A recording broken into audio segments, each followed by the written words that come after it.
सभी को नमस्ते। जय सियाराम जी की। आज हम बात करते हैं ज्योतिष शास्त्र में नीचभंग राजयोग की। तो आइए सबसे पहले जानते हैं कि नीचभंग राजयोग के लक्षण क्या क्या होते हैं। जैसा कि स्पष्ट है कि नीचभंग राजयोग, कोई ग्रह जो नीच होता है कुछ आधार के नियम पर उस ग्रह का पहले नीचता भंग होती है और परिणाम स्वरूप आपको राजयोग की प्राप्ति होती है। राजयोग का मतलब ज्योतिष शास्त्र में आर्थिक समृद्धि होता है, उन्नति होता है, धन धान संपन्न कहा गया है। आपके पास मौजूदा समय में सभी प्रकार की भौतिक सुख सुविधाओं से आप संपन्न हैं तो आपकी जिंदगी राजा जैसी है। मुख्य राजयोग का तो यही नियम है। अब हम बात करते हैं कि नीचता भंग होती कैसे है। ज्योतिष शास्त्र में बहुत से नियम नीचता भंग के बताए गए हैं, लेकिन यहाँ पर चर्चा सिर्फ मुख्य 3 नियमों की ही करूँगा जिसका परिणाम निश्चित रूप में आता है। अन्य भी बहुत से नियम हैं लेकिन उनका परिणाम देखने में नहीं आता है। तो नीचभंग राजयोग, कोई भी ग्रह जिस राशि में नीच का है उस राशि का स्वामी यदि उस ग्रह के साथ हो या उस ग्रह को देखता हो, यानी कि दृष्टि या युति का संबंध बनाता हो, तो ग्रह का नीचभंग माना जाता है। दूसरा विशेष नियम है कि कोई ग्रह जिस राशि में नीच का है तो उस ग्रह की जो उच्च राशि होती है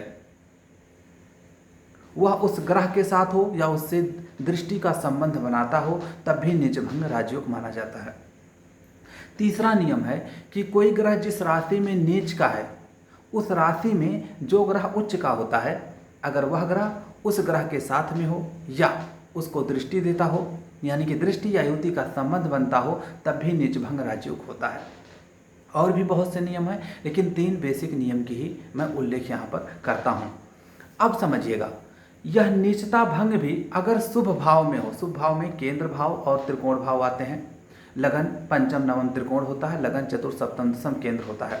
क्योंकि राजयोग की बात की गई है और राजयोग का जो रिजल्ट होता है, परिणाम होता है, वह धन के रूप में ही विशेषकर देखने में आता है। तो धन भाव दूसरा और ग्रहमी भाव में भी अगर नीचभंग है तब भी उसके शुभ परिणाम देखने को मिलते हैं। अगर किसी का नीच भंग, किसी ग्रह का नीच भंग 3, 6, 8, 12 यानी कि त्रिक भाव में होता है या तीसरे भाव में होता है तो इसका शुभ परिणाम देखने को बिल्कुल भी राजयोग के रूप में नहीं मिलता है। अब पहले नियम की व्याख्या करता हूँ कि कोई ग्रह जिस राशि में है उसका स्वामी उसी ग्रह के साथ हो, उसी राशि में, या उसको देखता हो अपनी ही राशि को। उदाहरण के रूप में आप समझिए कि मेष लगन की आपके सामने कुंडली है और मंगल चतुर्थ भाव में कर्क राशि में नीच का है। तो कर्क राशि का स्वामी कौन होता है? चंद्रमा होता है। अगर चंद्रमा मंगल के साथ हो या मंगल को देखिए अपनी राशि को, तो यहाँ पर मंगल का नीच भंग माना जाएगा और परिणाम स्वरूप आपको आर्थिक उन्नति, धन दौलत, सुख समृद्धि के रूप में राजयोग की प्राप्ति होगी। अब आप कहेंगे कि चंद्रमा ने नीच भंग क्यों किया? तो ज्योतिष का एक बेसिक नियम है कि कोई भी ग्रह यदि अपनी ही राशि का हो तो वह शुभ फल करता है उस भाव का जिस भाव में वह स्वग्रही होता है। या कोई ग्रह जब अपनी ही राशि को देखता है तब भी उस भाव का शुभ फल देता है जिस भाव में उसकी राशि होती है, और उस भाव में स्थित राशि को वह अपनी ही राशि को देखता है। तो चंद्रमा अगर मंगल के साथ चतुर्थ भाव में बैठेगा या चतुर्थ भाव को देखेगा तो अपनी राशि में बैठेगा तब भी शुभ फल, और अपनी राशि को देखेगा तब भी शुभ फल। इस प्रकार से राजयोग के दृष्टिकोण से चंद्रमा मंगल का नीचभंग कर देता है। तो जिस भाव में नीचभंग राजयोग होता है उस भाव के ही नीचता यानी कि संघर्ष, अवरोध, रुकावट के बाद, कुछ बाधाओं के बाद आपको उसका शुभ फल मिलता है। लेकिन किस रूप में? आर्थिक रूप में मिलता है। तो चतुर्थ भाव में अगर नीच का होगा तो चतुर्थ भाव जमीन जायदाद वाहन प्रॉपर्टी का है, सुख सुविधा का है। तो यहाँ पर जमीन जायदाद वाहन प्रॉपर्टी सुख सुविधा का आपको विशेष फल मिलेगा। और आज के समय में जमीन जायदाद प्रॉपर्टी वाहन भौतिक सुख सुविधाएं आपको कब मिलती हैं? जब आपके पास धन होता है। तो निश्चित रूप से कि नीचभंग राजयोग कहीं ना कहीं धन को देने वाला भी होता है, तभी तो सुख सुविधा मिलेगी। फिर दूसरा नियम कहा कि कोई ग्रह जिस राशि में हो, वह जिस राशि में उच्च का होता है ग्रह, उसका स्वामी उस नीच ग्रह को देखता हो या उसके साथ बैठा हो। जैसे मंगल आपका मेष लगन कुंडली में मंगल चतुर्थ भाव में नीच का है कर्क राशि में। अब मंगल की उच्च राशि देखनी है मकर होती है, मकर का स्वामी शनि। शनि यहाँ पर मंगल के साथ चौथे घर में बैठे या उसको देखे तब भी मंगल का नीचभंग राजयोग कर देगा।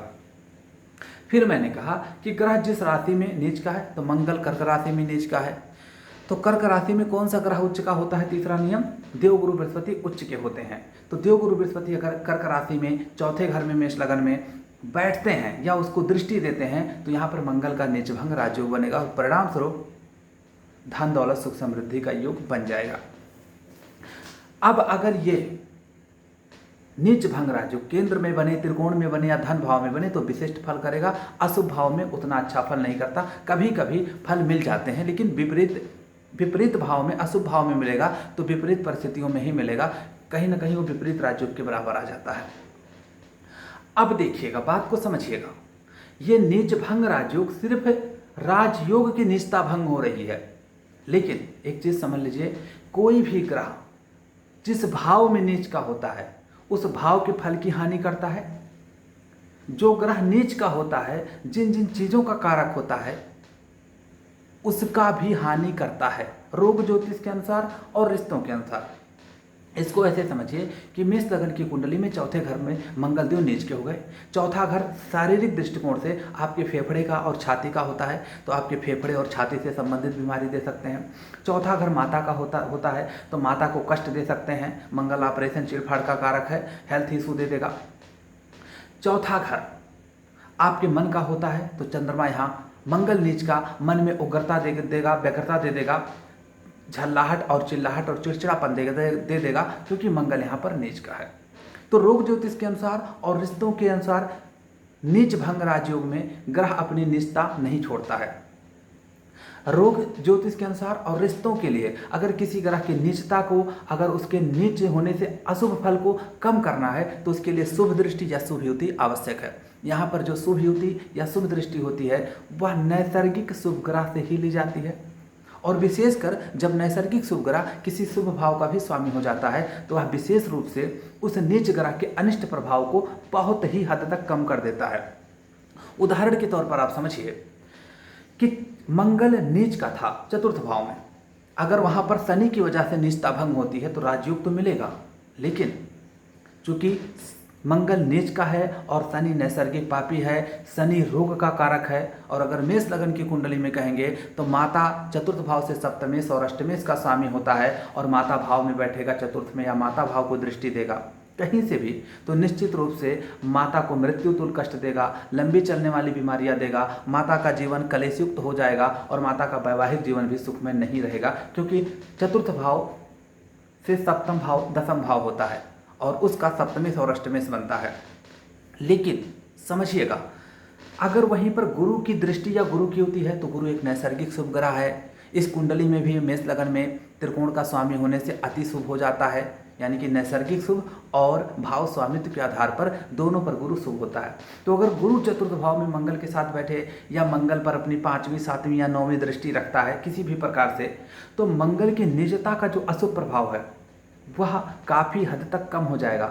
जैसे माता को तो हेल्थ इशू आने से देवगुरु बृहस्पति रोक नहीं पाएंगे, लेकिन सामान्य दवा से ठीक होकर चलेंगी, बेड रेस्ट नहीं होंगी, लंबी चलने वाली घातक बीमारियां नहीं होंगी। माता के जीवन में कुछ मंगल की निजता की वजह से कलेश आ सकता है, लेकिन गुरु के प्रभाव से वह ज्ञान बुद्धि विवेक से उसको नियंत्रित कर लेंगे। इसी तरीके से नीच का मंगल होने से आपको पारिवारिक सुख और कलेश की समस्या उत्पन्न करेगा, लेकिन देवगुरु बृहस्पति की युति या दृष्टि होने से आप अपने परिवार को अपने विवेक, अपने ज्ञान, अपने समझौतावादी दृष्टिकोण से दैवीय कृपा से बचा लेंगे। क्यों? क्योंकि गुरु ज्ञान विवेक बुद्धि समझौतावादी दृष्टिकोण का, दैवीय कृपा का, आशीर्वाद का भी कारक होता है। उम्मीद करते हैं आपको ये चीज़ें समझ में आई होंगी। अब हमने चतुर्थ भाव में मंगल को नीच का और आपकी माता को हेल्थ इशू बताया, आपको भी हमने बताया कि आपको फेफड़े या सीने से संबंधित बीमारियां हो सकती हैं, और मुख्य रूप से मंगल जिन जिन चीज़ों का कारक है रोग ज्योतिष के अनुसार उसकी भी बीमारी देगा। जैसे मंगल ब्लड का कारक है, हीमोग्लोबिन का कारक है, आयरन का कारक है, प्लेटलेट्स का कारक है, लाल रुधिर कणिका का ओवरऑल कारक है। तो इसमें से किसी भी ऐसी बीमारी आपको होना, जिससे आपको डेंगू हो गया, मलेरिया हो गया, पीलिया हो गया, जिसमें आपका ब्लड इन्फेक्शन हो गया, आपके प्लेटलेट्स कम हो गए, आपको हीमोग्लोबिन आरबीसी की कमी हो गई, ये मंगल देगा, निश्चित रूप से देगा आपको। और भी तमाम मांस का कारक है तो शरीर में मांस की कमजोरी कर देगा, वजन आपका हल्का कर देगा, रक्त की तो कमी कर ही दिया, और भी तमाम चीज़ें वो कर सकता है। तो यहाँ पर आपको ये समझना होगा कि मुख्य रूप से निश्चित रूप से वह घटना घटे, 100% घटे, तो ज्योतिष शास्त्र में 3 बेसिक नियम बताए गए हैं, भाव, भावेश और कारक। तो जैसे चतुर्थ भाव तो पीड़ित हो गया, क्यों? चतुर्थ भाव पीड़ित हो गया क्योंकि वहाँ नीच का मंगल बैठ गया। अब भावेश मेष लगन की कुंडली के हिसाब से माना जाए तो उसका भाव का स्वामी चंद्रमा बनेगा क्योंकि कर्क राशि है, और माता का कारक चतुर्थ भाव में माता का कारक भी चंद्रमा है। फेफड़े, रोग ज्योतिष के अनुसार फेफड़े और सीने का कारक भी चंद्रमा है। तो अगर चतुर्थ भाव पीड़ित है यानी कि कर्क राशि गई, चौथा भाव पीड़ित हुआ, और चौथे का स्वामी भी चंद्रमा है और कारक तो चंद्रमा होता है, यानी कि अगर यहाँ पर चंद्रमा नीच का हो जाए, 6, 8, 12 में हो जाए, या वहीं बैठकर पीड़ित हो जाए, भाव, भावेश, कारक, निश्चित रूप से माता को मृत्यु तुल्य कष्ट होगा। चंद्रमा बाल्यावस्था का कारक है, जन्म के समय ही या बाल्यावस्था में ही माता को मृत्यु तुल्य कष्ट आ सकता है, माता का सुख भी हमेशा के लिए खत्म हो सकता है, माता को कैंसर आदि की बीमारी हो सकती है, छाती का कैंसर हो सकता है, आपको भी माता के बाद छाती का कैंसर या सीने या फेफड़े में कोई इन्फेक्शन हो सकता है, ब्लड से संबंधित कोई भी बीमारी हो सकती है। अब यहाँ पर शनि का पाप प्रभाव आएगा, नीच भंग तो करेगा, लेकिन हेल्थ के लिए, माता के लिए रोग ज्योतिष के अनुसार बहुत ही ज़्यादा कष्टकारी होने वाला है। यहाँ पर कौन बचाएगा? देवगुरु बृहस्पति की अमृत दृष्टि या युति यहाँ पर मंगल के अशुभ प्रभाव को कम से कम कर सकती है, माता के जीवन को बचा सकती है, आपको भी आने वाले समय में हेल्थ इशू से बचा सकती है। उम्मीद करता हूँ कि बेसिक कॉन्सेप्ट नीच भंग राजयोग का, उससे मिलने वाले अशुभ प्रभाव आपको पूरी तरीके से समझ में आए होंगे। अगर आपका फलित ज्योतिष से संबंधित कोई प्रश्न है तो आप कमेंट बॉक्स में कमेंट करके हमसे पूछ सकते हैं, हम आपके प्रश्नों का निश्चित रूप से जवाब देने का प्रयत्न करेंगे समय सीमा के भीतर।